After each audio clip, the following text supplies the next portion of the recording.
Hujambo na karibu tena mtazamaji wa The World News katika kipindi hiki cha ulimwengu wa siasa. Na wakati huu tunatazama namna ambavyo Nigeria imeshiriki katika kusambaratisha mahesabu ya mapinduzi nchini Benin. Lakini kwa haraka, Nigeria iliwezaje kusambaratisha mahesabu ya mapinduzi huko nchini Benin? Uingiliaji kati wa haraka wa Nigeria kwa ombi la serikali ya Benin ulifelisha jaribio la mapinduzi na kuzuia kuenea kwa ukosefu wa utulivu katika Afrika ya Magharibi. Kulingana na taarifa zinaeleza kwamba mapinduzi yaliyofeli nchini Benin mnamo Desemba 7 mwaka 2025 haikuwa tu mtihani kwa serikali ya Patrice Talon, lakini hilo lilibadilisha jukwaa la Nigeria kuchukua jukumu ambalo shirika la habari la Al Jazeera iliona kuwa maamuzi kutoka kwa masaa ya kwanza ya shida nchini humo. Al Jazeera iliripoti ikinukuu ofisi ya rais wa Nigeria kwamba serikali ya Talon iliomba mara mbili msaada wa haraka kutoka Abuja, kwanza kwa msaada wa dharura wa anga na kisha kwa kutumwa kwa askari wa ardhini. Maombi haya yalitumwa wakati kundi la wanajeshi wakiongozwa na Kanali Pascal Tigri walipochukua udhibiti na kutangaza kupitia televisheni ya taifa na kutaka rais aondolewe na kusimamishwa kazi kwa taasisi zote za kidemokrasia na za umma.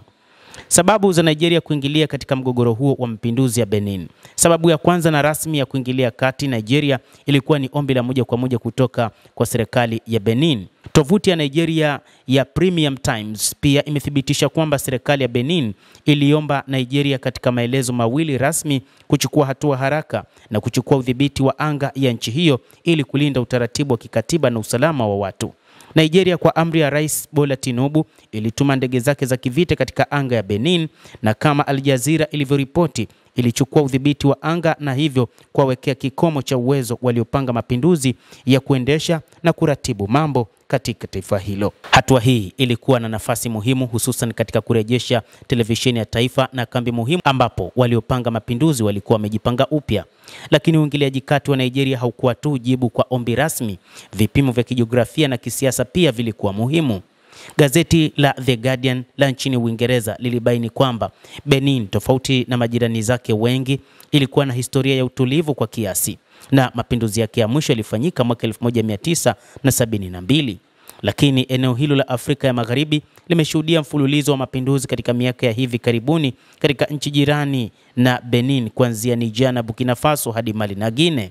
Ni kwa sababu hii ndio maana utulivu wa Benin unahesabiwa kuwa suala la usalama wa kikanda kwa Nigeria. Nigeria isingeweza kuruhusu athari hii kufika mipaka yake ya magharibi, ambayo yenyewe inakabiliwa na matatizo ya usalama na harakati za makundi yenye silaha. Katika ripoti ya The Guardian imeashiriwa kwamba waliopanga mapinduzi walikuwa wametaja hali mbaya ya usalama kaskazini mwa Benin katika ujumbe wao wa televisheni. Kuporomoka kwa utulivu wa kisiasa nchini Benin kunaweza kuwa na athari za haraka hasi kwa mpaka na usalama wa Nigeria. Tuangalie mbinu ambayo imetumiwa kutekeleza uingiliaji kati huu uliofanywa na Nigeria.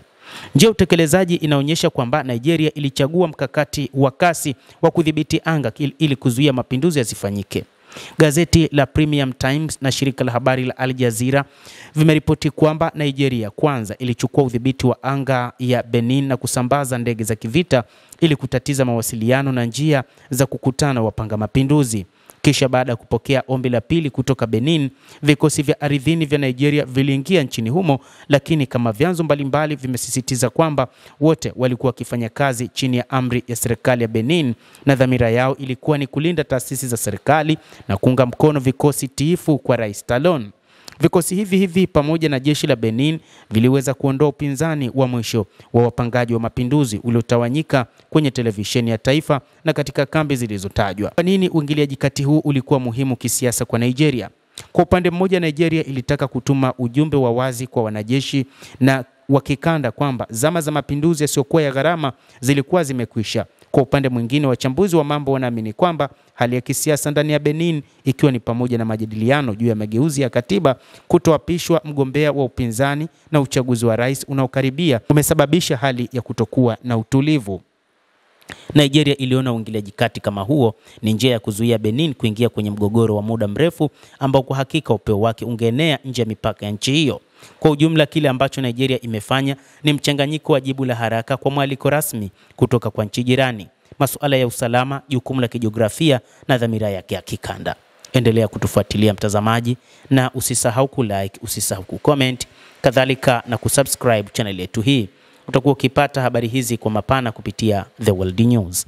Mimi ni Adam Hussein, endelea kuwa nasi wakati wote.